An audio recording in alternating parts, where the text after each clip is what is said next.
Welcome back from the break. Now, let's revert to our earlier story concerning the sanitation minister whose housemates have allegedly made away with huge sums, including over $1 million, some unspecified amount of Ghana citizens, over 600,000 euros.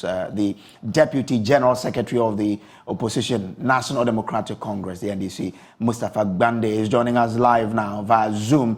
Grateful that you could join us here. What does the party make of this development where we are hearing that over 1 million cedis has been stolen from the house of the sanitation minister? Thank you very much, Samir. I think that basically what is revealing in this matter is not just about the individual involved, because respectfully, Madame Cecilia Dapa is a well-respected mother. She's lived a very good life politically. But what is more important is that clearly Ukraine and COVID is not responsible for the collapse of the economy, and that appease of this government has deliberately collapsed the economy. Does that suggest that the MPP or government through Akufo-Addo collapsed banks so that they can now keep their monies in the house?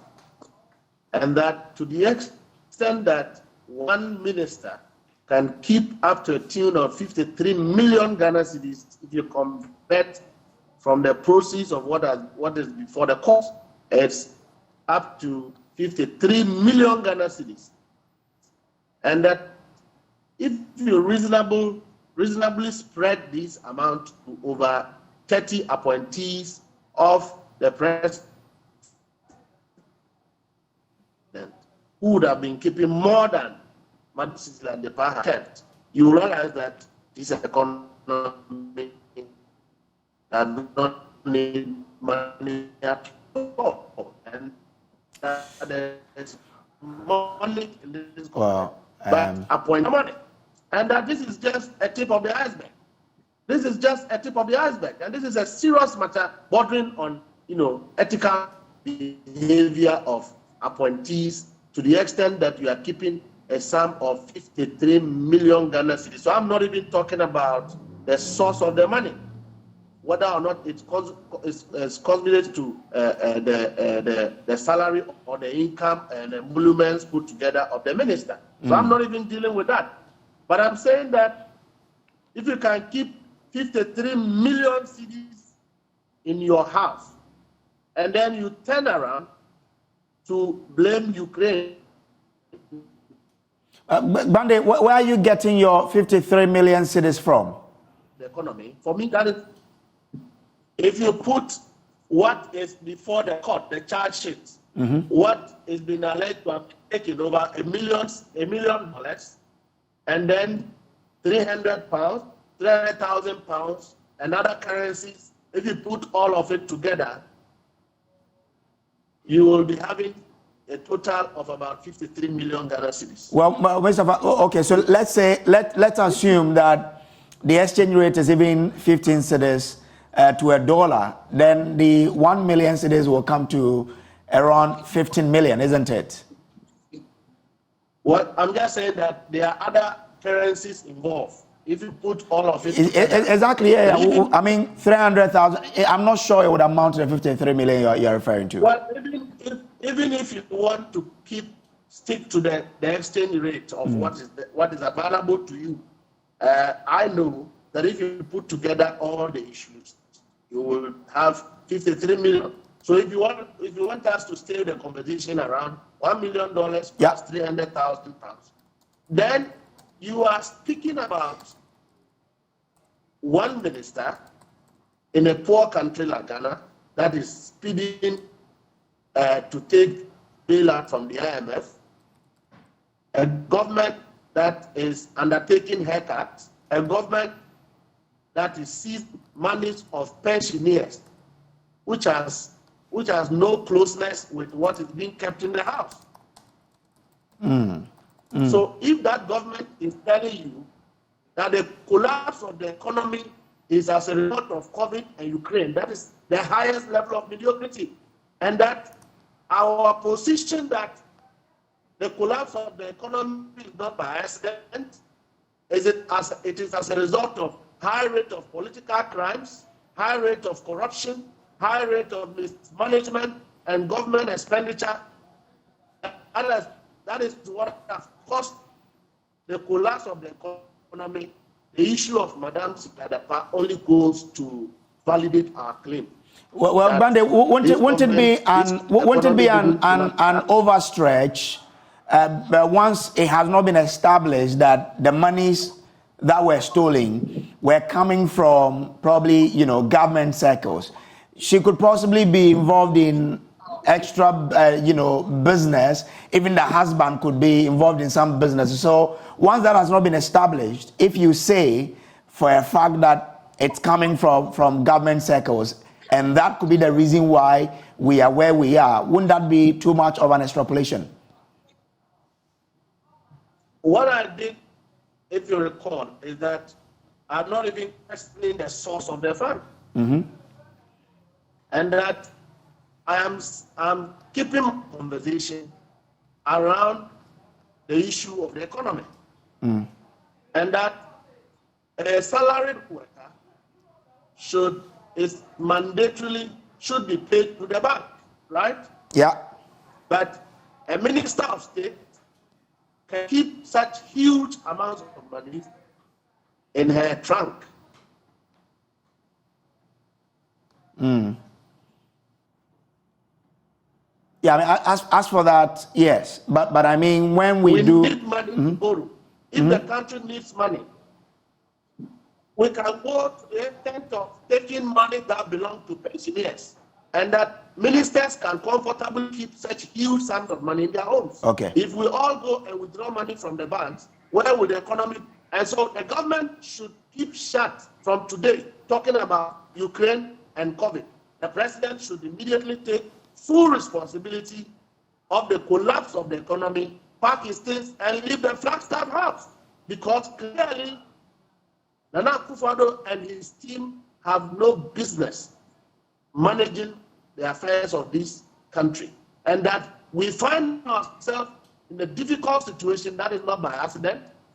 It is deliberate, it is frustrated, and that Nana Akufo-Addo and his appointees are responsible for the collapse of the economy. One of the reasons is that they are keeping huge sums of money in their homes, and that they have deliberately collapsed the banks to let it look as if the banks were having problems. Meanwhile, they are keeping money in their homes. Well, Mustafa, so is it a position of the NDC that President Akufo-Addo should vacate his position because of this matter? Well, it is a position of all Ghanaians that has nothing to offer when it comes to the hardship of the ordinary Ghanaians. It is a position of all Ghanaians, including the NDC, that this government is corrupt.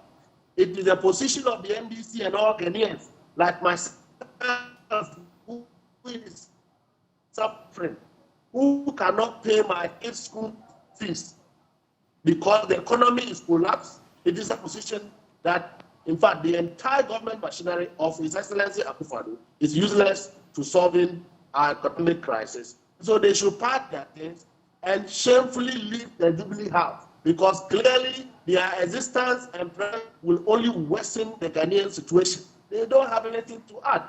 When you go home to sleep, to reflect on the situations confronting the country, the nightmare is that at 4 a.m. to 5, you will be awoken by a scandal. We have scandals coming out every day about this government. We are fed up, and that they have no business sitting at the Jubilee House in the name of managing a Ghanaian economy or an affair. That is the position of the NDC, and that is the position of Ghanaians. As far as this Sicilian power matter is concerned, it is just a tip of the iceberg, validating our claim that behavioral factors, such as this one, is responsible for the collapse of the economy, and that appointees of government are keeping huge sums of money in their homes. They are keeping millions in their homes, millions of dollars in their homes. And this is just one of such kind. If you recall the time that they printed the 200 Ghana cedi notes. You remember a video of young men packing huge, cartons of money. And then after a few weeks, one of them was reportedly, to have died. All of these issues comes up to speak, to validate our claim that Ghana is collapsed or has been collapsed. The economy has been collapsed by appointees of this government and nothing else. COP not responsible. Ukraine war is not responsible. Who are responsible are those sitting in the Jubilee House, our ministries calling themselves ministers. They are keeping huge sums of monies belonging to, which is supposed to be in the bank. They are keeping those monies in their homes. Wherever she got this money from, we will interrogate that further, maybe other day. It is the responsibility of the government to ask these questions. It is the responsibility of the special prosecutor to ask these serious questions. But as for us, as ordinary Ghanaians and a political party, we say that such behaviors are many of what led to the collapse of this economy. And that appointees of government, His Excellency Nana Akufo-Addo, are keeping huge sums of money in their houses, whereas absent banks. Who is breaching law? Who is breaching the laws that will help rebuild the economy? When appointees of government are keeping their monies in their homes, who will go and keep his money in the bank? But some of your members of parliament are rather calling on the president to sack Madam Cecilia Dapa. I mean, if Madam Cecilia Dapa herself does not resign, but you are calling on the president to leave. So if he leaves, then who sanctions or who punishes Madam Cecilia Dapa for this? Bear in mind, the case has not been ruled on anyway. The president does not have credibility in fighting corruption. The president lacks the capacity to investigate anybody. When he himself has failed to investigate issues in his own office around the Jubilee House, he has failed to investigate his own cousin, the Minister for Finance. He has failed to investigate the fact that his own cousin got the is involved in assisting people, do illegal mining.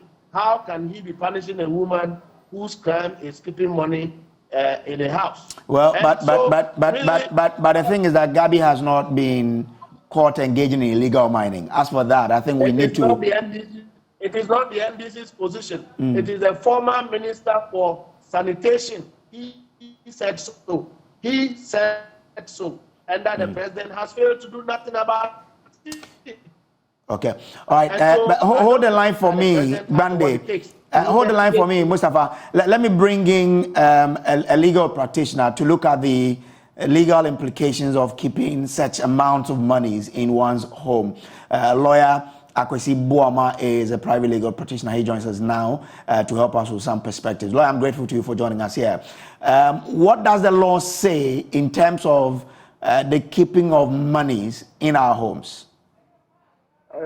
Thank you very much. Thank you very much for this opportunity. It is not for anything that people are supposed to deposit their money at the bank. But then,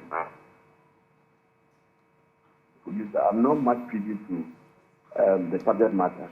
So what I want to say is that it is to have come across such an amount of money in the minister's home. But then I wouldn't want to know the exact purpose for that transaction. I'm very careful commenting on it due to this particular reason. But that said, I do not know of any law that forbids one from having in possession such an amount of money. Oh, okay. Okay. So it means that the law does not restrict anybody in terms of how much you can keep with you outside of the bank. Yes, I do not know of any particular, but then for security reasons and then some of these issues, it is not good to keep such a money around. So when issues of such things come up, the first thing that comes into our mind is the issue of money laundering. And then because you ask, why would somebody who want to keep such an amount of money in his house or a house? And so these are the issues related to. But then the money, keeping the money itself in one house, I don't think it is a subject matter of a crime or a pursuit of a crime. Same is the law forbids it. Okay. But looking at, taking it from the angle of money laundering, what does the law say on that? The money laundering is very simple. Trying to make bad money good money. Maybe somebody has gotten some proceeds of a crime from another country or in area, and then he's trying to invest it to let it look like the good money. That is all it says. That is why the state has come out with the Money Laundering Act to govern such a regime. So that's like I said, I'm not privy to much information, so it's very difficult for me at this juncture to be able to comment and then look at it from any merit or whatsoever point of view. But on the face value that these monies were in the house of an individual, $1 million, over 300,000 euros on specified amount of Ghana cedis. I mean, doesn't the Money Laundering Act or Money Laundering Act talk about this? That's what I'm saying. That so far as I know, I do not know of any particular act that forbids a citizen of Ghana from keeping certain amount of money with him or her. Okay, the only thing is for security reasons, it might not be good. And then it also create room for suspicion that as to how such an amount of money could get into the hands of an individual. So I do not know of any act or law that says that you cannot have such a transaction. But the moment you begin to have such money in terms of raising some people of suspicion about the particular activity or the source it came from.